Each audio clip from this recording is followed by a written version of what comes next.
le principauté qui domine le Congo, le monstre marin. En 2003, l'ange du Seigneur m'est apparu, me dit-il, fils de l'homme, quels que soient les efforts déployés par vos présidents, vos gouvernements et les différents régimes politiques pour faire avancer le Congo, cela fonctionnera pas tant que mon élu ne se pas lever pour prendre le pouvoir. Une fois que mon élu prendra le pouvoir, les choses iront vite pour le Congo, et le pays se lèvera, et sera une bénédiction pour l'Afrique et le monde. J'ai demandé à l'ange, comment est-ce que l'élu du Seigneur pourrait-il émerger et prendre le pouvoir dans le pays afin de faire avancer le Congo?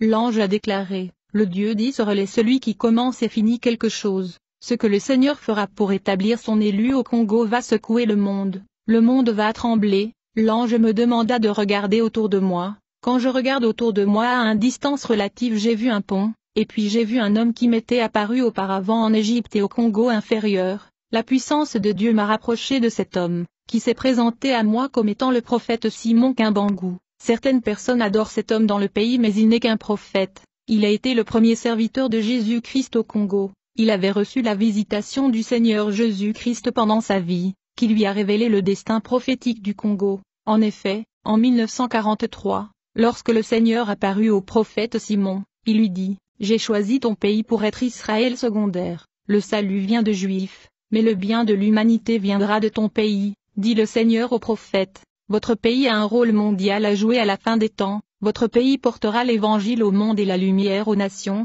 Le Congo sera l'instrument de bénédiction pour le monde. Je ferai de grandes choses qui sont déjà arrivées, et je ferai des choses qui ne se sont jamais produites dans ce pays. Cependant, pour que votre pays remplisse son but et son rôle prophétique et évangélique, celui que j'ai choisi comme mon oint doit lever et siéger sur le trône du pouvoir pour gouverner. C'est seulement quand il prend le pouvoir que le Congo accomplira son rôle évangélique et prophétique en ce temps de la fin. Ce pays a un rôle mondial. L'ange du Seigneur me dit, notez qu'avant l'ascension et le règne de votre pays dans le monde, je permettrai les tribulations et les troubles dans votre pays. Il sera si intense que les peuples congolais reviendront à moi. Grâce à cette souffrance que tout le monde ressentira, le peuple congolais vont se tourner vers moi. Notez ceci. Avant l'ascension de mon élu au pouvoir et à la magistrature suprême au Congo, il y aura 3 royaumes qui gouverneront le Congo. Je lèverai 3 royaumes avant l'accomplissement de ma parole et de ma volonté pour le Congo. Le premier royaume sera la règne d'un agneau, qui sera tendre,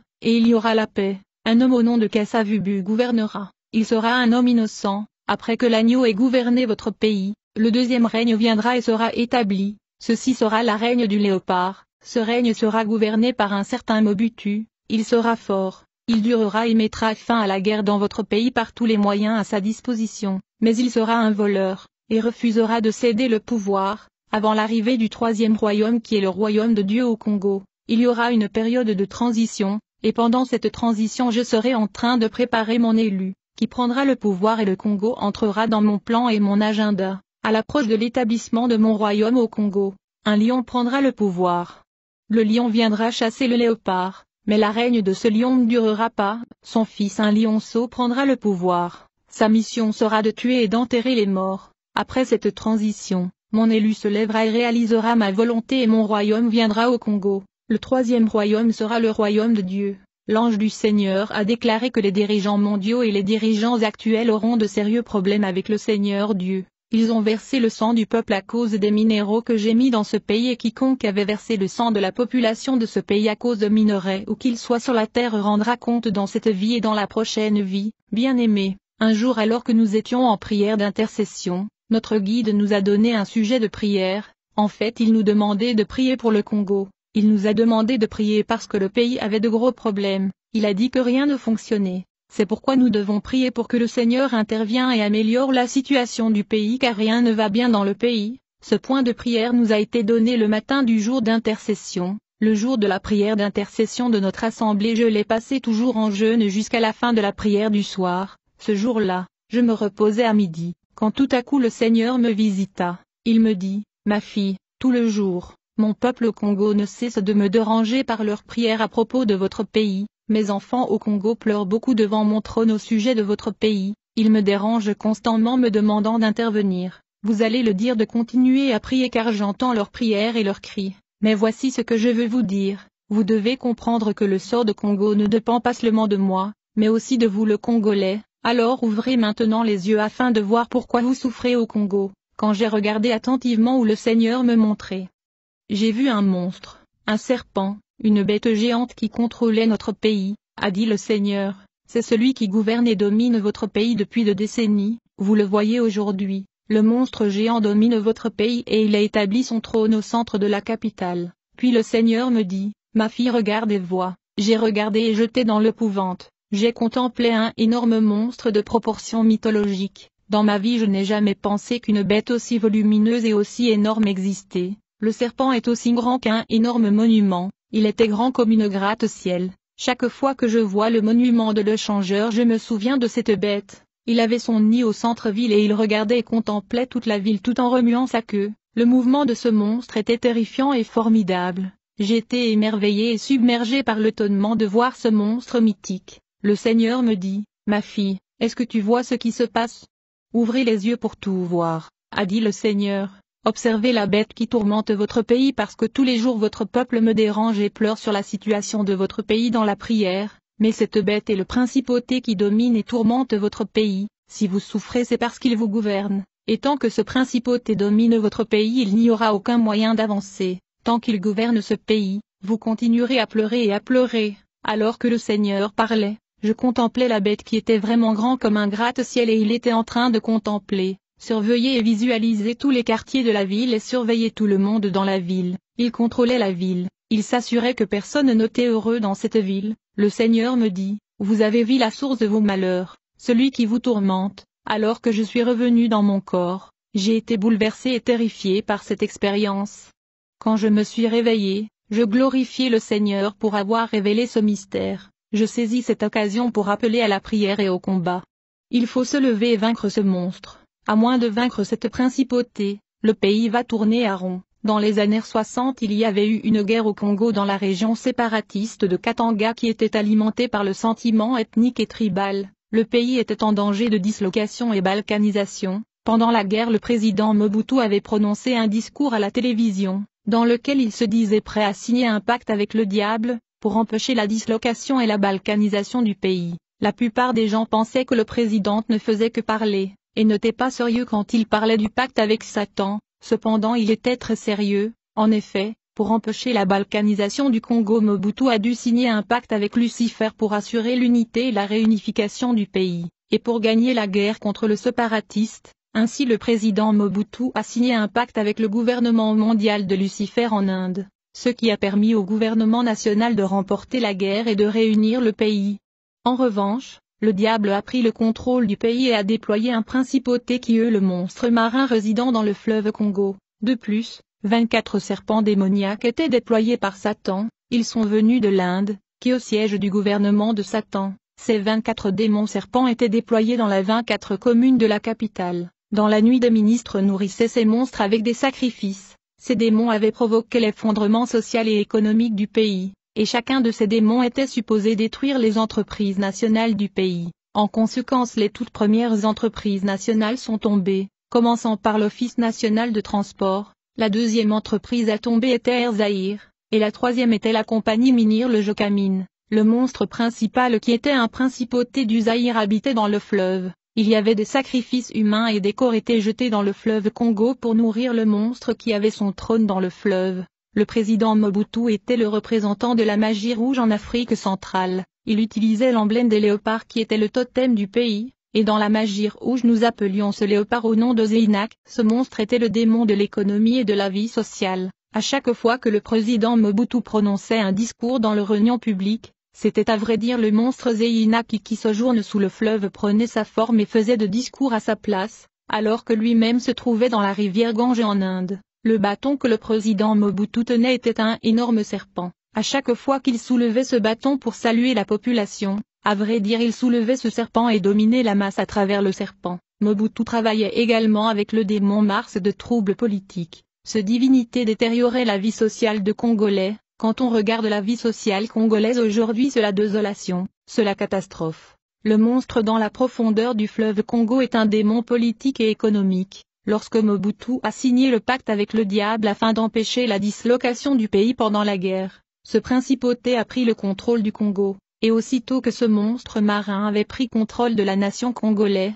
le pays fut rebaptisé après lui. La monnaie congolaise a été également rebaptisée après lui, et le fleuve congolais fut aussi rebaptisé après lui. Nous sommes passés du Congo au Zaïre, du fleuve Congo au fleuve Zaïre, de la monnaie congolaise à la monnaie zaïroise, d'où le slogan « Zaïre notre pays, Zaïre notre monnaie, Zaïre notre fleuve ». Pourtant le nom du Zaïre vient du monstre marin qui a fait sa demeure dans le fleuve. Ainsi tout le pays honorait et vénérait le monstre démoniaque et mythologique qui habite le fleuve Congo. C'était le retour à l'authenticité et la zaïranisation. À vrai dire, la zaïranisation et le retour à l'authenticité est égal à l'idolâtrie et l'honneur donné aux principautés qui étaient le de Monzéina, qui est venu de l'Inde, le siège du gouvernement de Satan. L'implication de cette idolâtrie et la misère des habitants du Congo jusqu'à nos jours. Au lendemain de l'arrivée de ce monstre marin, l'élite politique congolaise avait mis en place une société secrète, un ordre mystique et satanique de la magie rouge appelé Prima Curia, ayant pour objectif de maintenir et de solidifier le régime de Mobutu. La zaïranisation a occasionné l'établissement de l'ordre secret et mystique appelé Prima Curia. Bien-aimé, j'étais membre de l'ordre satanique appelé Prima Curia, qui regroupait les élites politiciens sataniques, des leaders traditionnels et satanistes, dont le but était de soutenir le régime de Mobutu. Nous étions une société secrète travaillant avec le but d'ensorceler et envoûter toute la population zaïroise en faveur de la présidence. Ce envoûtement et manipulation avaient pour objectif d'inciter le peuple à aimer le président. Nous devions ensorceler l'eau que les gens boivent. C'est ainsi que nous faisions des rituels à la source du fleuve Congo pour perpétrer des manipulations sur la population. Nous devrions également travailler pour que les gens adorent le principauté qui habite dans le fleuve Congo qui a pris le contrôle et domine le pays. Le démon Zéina est un démon de la corruption, en faute. Le tout a commencé en 1961, pendant la guerre. Le président voulait gagner la guerre. Il est allé signer un pacte avec le diable, à la suite de quoi une principauté s'est emparée du Congo. Cette principauté était un monstre aquatique, bien aimé. C'était le 14 novembre, j'étais à la maison en train de lire la Bible quand soudain j'ai vu des nuages dans l'air qui étaient hors de l'ordinaire. C'était vraiment étrange, je pensais que c'était ma propre imagination. Soudain je me sentis un vent fort souffler, puis j'ai entendu une voix qui me disait « N'aie pas peur, écoute ce que je vais te dire ». J'ai été secoué quand j'ai vu un homme qui se manifesta près de la fenêtre de ma maison. Cet homme brillait comme le soleil et il était éclatant, ses cheveux atteignaient sa taille. Il était vêtu d'un uniforme de combat comme un guerrier antique. Aussitôt qu'il se manifesta, il me dit, « Fils de l'homme, je t'avais visité en 2003 et en 2009, mais ceci sera ma dernière visite car la prophétie doit s'accomplir. Le Seigneur m'a envoyé pour te dire des choses sur ton pays. Il y a des gens qui se préparent aux élections dans votre pays, mais vous devez comprendre que le Congo a été choisi par le Seigneur depuis l'éternité afin d'élever un peuple qui portera l'évangile dans le monde entier avant la fin de toutes choses. » Me dit-il, fils de l'homme, les pensées des hommes sur le destin du Congo ne sont pas les pensées de Dieu, et ce que je vous dis aujourd'hui, c'est qu'en termes de la calendrier de Dieu et son plan pour le Congo, nous ne pouvons plus parler de la politique des hommes, nous ne sommes plus à l'époque des partis politiques, il ne s'agit pas non plus des élections ou de démocratie, en effet les choses ne sont plus entre les mains de l'Amérique, de l'Union européenne ou des États-Unis, c'est le temps où le Seigneur va accomplir la prophétie qu'il avait donnée à son serviteur le prophète. Le Seigneur a entendu le cri de son peuple au Congo et il est descendu pour accomplir sa volonté et la parole de son prophète. Trop c'est trop, le temps est venu pour le Seigneur d'établir son élu qu'il avait choisi. J'ai dit à l'ange du Seigneur, nous sommes en pleine campagne électorale et nous avons 21 candidats pour l'élection, et il y a des alliances politiques qui se forment. Le lit de Dieu n'est-il pas parmi ces candidats à la présidence? L'ange du Seigneur me répondit, le Seigneur n'a choisi aucun d'entre eux, aucun de ces candidats est un choix de Dieu. Pas même ceux qui sont allés à Genève pour un accord politique. L'ange du Seigneur me dit, parmi tous ces hommes politiques j'en ai choisi aucun, le temps de la majorité et de l'opposition est écoulé, et mon élu ne figure pas parmi eux. Le Congo est un pays particulier et a un destin particulier. Bien-aimé, dans cette vision le Seigneur ne m'a pas parlé des élections, mais m'a demandé de prier pour que loin du Seigneur se lève, a déclaré l'ange. Le mois dernier, vous avez entendu dire que la carte du Congo avait paru dans un synagogue en Israël. Le peuple de Dieu a-t-il compris le sens de cela? J'ai dit à l'ange du Seigneur, j'ai entendu parler de cela mais je ne sais pas ce que cela voulait dire. L'ange me dit, ce n'est pas en vain, il y a beaucoup de pays mais pourquoi la carte du Congo et pourquoi dans la synagogue de la ville de Capernaum? Une ville où Jésus n'a pas fait beaucoup de miracles à cause d'incrédulité. La carte de votre pays est apparue au centre du synagogue à l'endroit où les rabbins placent la Torah. C'est ici que le Seigneur a commencé son ministère. Comprenez que Dieu va élever un peuple dans votre pays qui prêchera la parole en ce temps de la fin. » Du coup l'ange du Seigneur leva sa main. À la suite de ceci j'ai vu le fleuve Congo. Je remarquai qu'il était en grand mouvement, quelque chose secouait l'eau du fleuve, et il était bouillant. L'ange m'a demandé, « Fils de l'homme, qu'est-ce que tu vois ?» J'ai dit « Je peux voir le fleuve Congo en train de bouillonner », et puis après, j'ai vu l'ange faire un signe de nouveau avec sa main. En conséquence, j'ai vu un monstre à caractère mythologique qui était terrifiant et épouvantable dans le fleuve. Quand j'ai vu le monstre dans le fleuve j'ai crié de peur. L'ange me dit, « Ne craignez rien, le monstre que vous voyez est un démon, c'est lui qui bloque votre pays. C'est lorsque votre chef est allé en Égypte pour signer le pacte avec Satan qu'il a remis le pays au diable, qui a déployé cette principauté. » J'ai contemplé ce monstre marin qui agitait le fleuve Congo parce que le moment de la délivrance du Congo est arrivé. L'ange me dit, « Ouvre grandement tes oreilles et écoute attentivement parce que les jours sont comptés pour le destin du Congo. Quand vous priez vous dites toujours que le royaume de Dieu vient sur la terre, le royaume de Dieu va arriver au Congo. Il y aura des gens ouins ici dans ce pays. » L'ange me montra l'armée céleste déployée dans le pays et ils sont stationnés et ont encerclé le pays, et ils attendent le signal. L'ange a dit que tout va commencer à zéro au Congo qui sera une bénédiction pour l'Afrique et le monde. J'étais en prière dans la nuit quand soudain j'ai commencé à voir dans le ciel beaucoup d'oiseaux impurs qui volaient partout dans tout le pays dans l'espace. Je me suis demandé et j'ai prié, j'ai dit Seigneur, quel est le sens de ceci? Le Seigneur me dit, ceci sont des activités démoniaques et de sorcellerie pratiquées dans votre pays. Ces activités prévalent, les chrétiens doivent s'unir et se battre dans le jeûne et prière. Puis j'ai vu un arc-en-ciel autour du soleil au-dessus de notre pays. Cet arc-en-ciel avait duré 2 heures dans l'espace. Du coup j'ai entendu la voix du Seigneur dans l'espace me dire, « J'ai entendu les cris de mon peuple dans votre pays et le temps est venu d'intervenir. J'ai promis par le prophète d'intervenir dans votre pays, le moment est venu pour moi de descendre. Je veux descendre maintenant, mais vous devez continuer à prier pour votre pays pendant que je descends. »